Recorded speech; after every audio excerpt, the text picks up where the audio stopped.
may have died. No, he was in a catatonic state.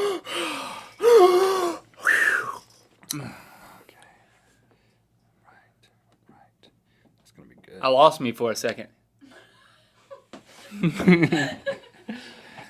Well, ladies and gentlemen, now it's time for some sobering facts. Let me fill this thing up. You want some? Nope.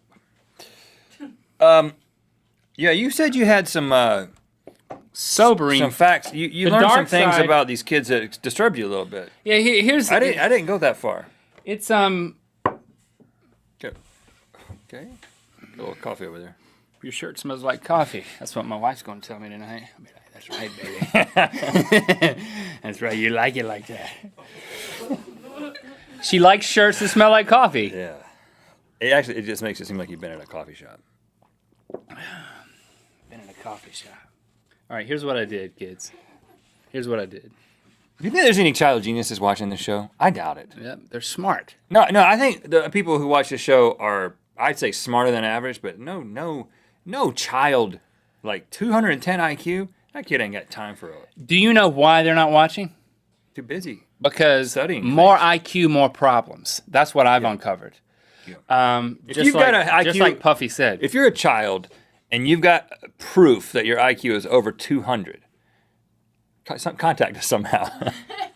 Because we want to be your friend. We do not want to be their Yes, friend. we do. We want to Dude, advise them and use them as a tool to do things. Once I give you this information, you're going to want to stay as far away from childhood geniuses as possible. We need to get them here, and we need an unofficial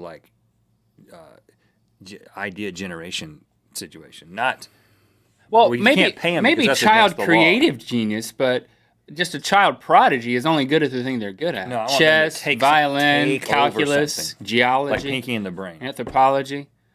Yeah, I'm interested in doing something in anthropology. So I went down a couple of rabbit trails with these people. I mean, the first girl that I mentioned at age 1, she started reading. Promethea, Olympia, Kyrene, Pythatha. Well, first of all, there's something not quite right there just because of the name.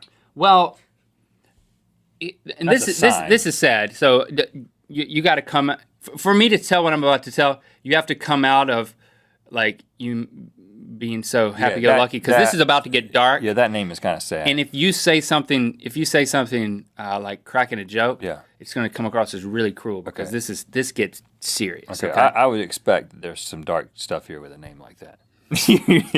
I'm telling you, you're going to get hated on.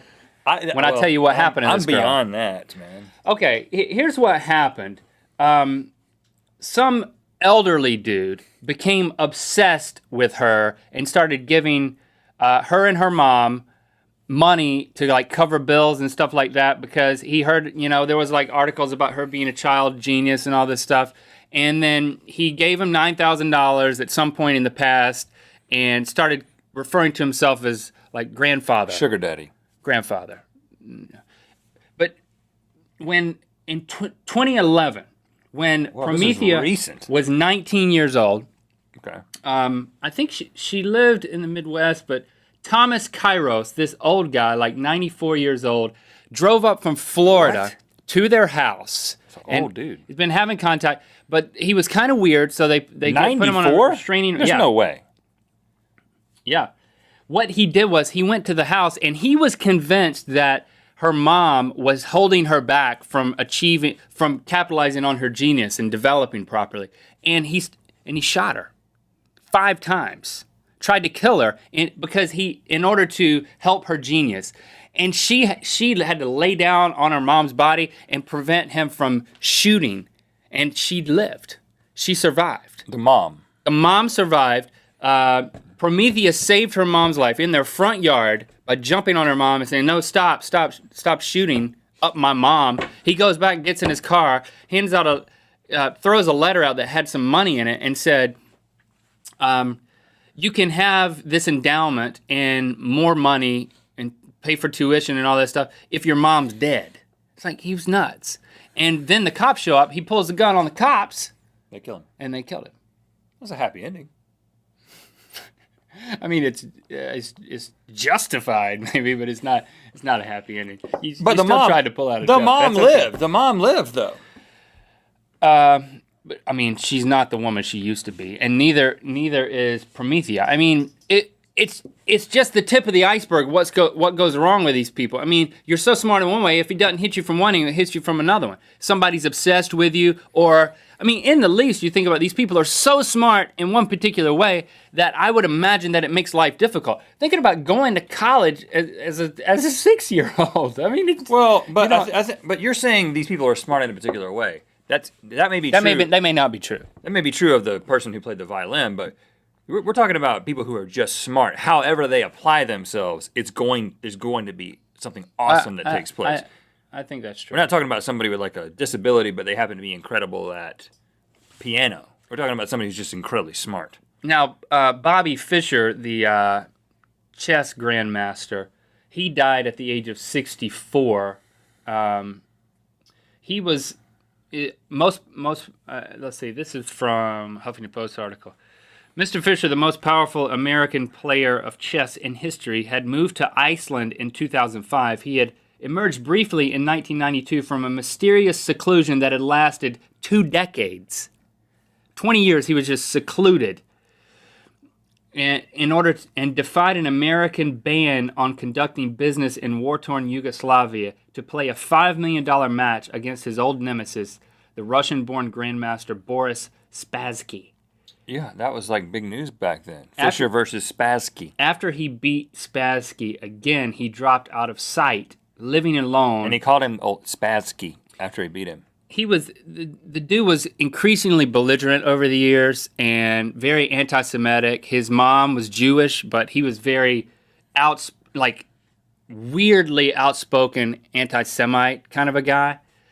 He lived in Budapest and possibly the Philippines and Switzerland, and emerged now and then on radio stations in Iceland, Hungary, and the Philippines to rant in increasingly belligerent terms against the United States and against Jews. So this dude, Bobby Fischer, He was a heck of a chess player. Was a really good chess player, but he was known, I mean, in the least as being a jerk. But obviously this goes much further than that. Dude, like, secluded himself and had all these political ideas and just kind of got I mean, the guy who. So what are you saying, man? What's the moral of the story? More IQ, more problems. But what do they got to do? What do these people got to do? What are the child geniuses watching? What do they need to do? We got to give some advice. Can't end on that kind of note.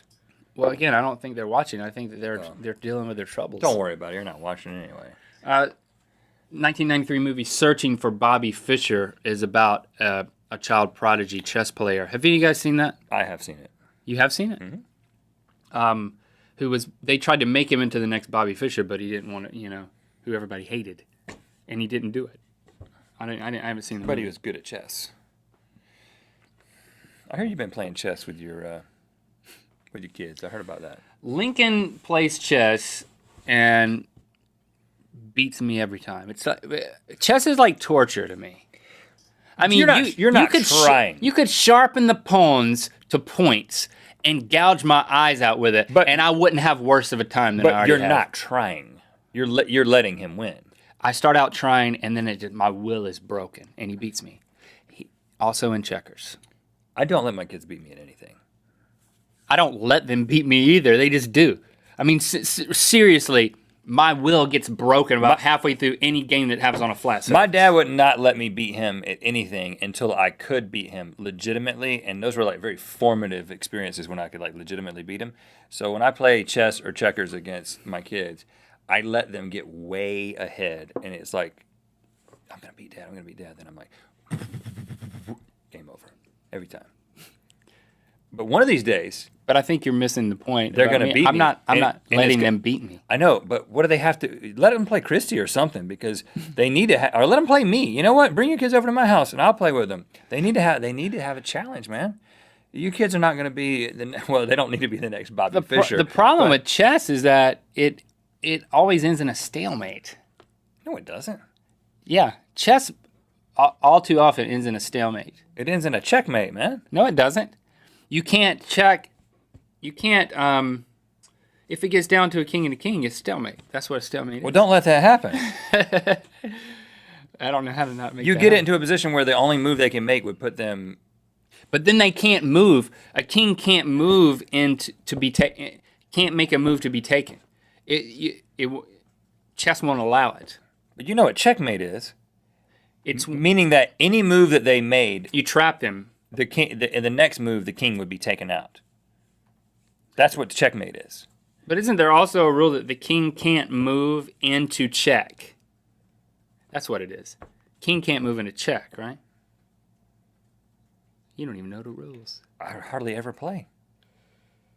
The But when you do, you win. Is that- the king can't move into check because if the king would move into check, then it would be the next move you would lose, right? I don't Right. know. Does anybody know? Can a king move into check? Google that. No. You can't move your king into check on purpose. Or even by No, accident. but you're saying can the king put the other person into check? Yes. Right? Yes. Yeah, the king can take an aggressive move. A king I thought cannot that's what you move were into saying. check. Yes. It says a king can never move into check. Yeah, because that's the game. Yeah, the game's over. If anything that you will do with your king would move it into check, then But- it's over. But what if I mistakenly move my king into check? You lose anyway. No, you don't. You move it back because the king can't move into check. But if that was the case, the game's over. But can a king only move one space at a time? Yeah. So then technically, Oh, you're saying if you a went. king could not check another king. Because you would have to be close enough to capture a king with a king. That's true. That's Which stalemate. means you're putting your king in check, which is illegal. Right. King can't. I don't know much about chess, but I can beat a 10-year-old. That's all I'm saying. That's that. Well, you're not using rules. No, I am. I would rather be gouged in the face. What? And With I know you don't like it. My point is, for that moment in time in which you're playing your children, you should try hard so I that do. so I that just- they develop. I just a sense peter out, of man. challenge. I just peter out. Their memories about playing their dad in chess are going to be like, yeah, my dad was a chump. I beat him every time. He seemed like he didn't care. He seemed like he'd rather have these pawns sharpened and put in his eyes.